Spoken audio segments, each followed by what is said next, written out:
માર્કેટમાં ઘણા બધા ઇન્વેસ્ટરોને હું મળતો હોઉં છું, તો એમને એક પ્રશ્ન હોય છે કે હાલોલ જ કેમ રોકાણ કરવા માટે. તો હાલોલ અત્યારે ઉગતો સુરત છે, જ્યાં દિવસ અને દિવસે હાલોલ ઇન્ડસ્ટ્રીયલ ઝોન ખૂબ જ સારી રીતે ગ્રોથ કરી રહ્યો છે.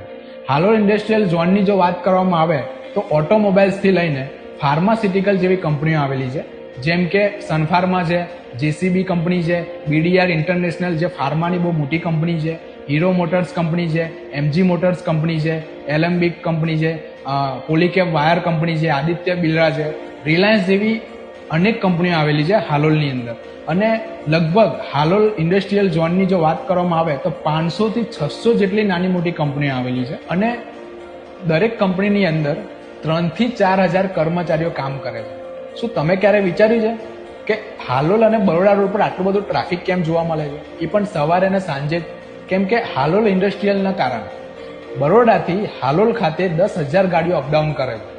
અને હાલોલ સિટીની જો વાત કરવામાં આવે તો હાલોલની અંદર દરેક રાજ્યનું પબ્લિક તમને હાલોલની અંદર જોવા મળશે.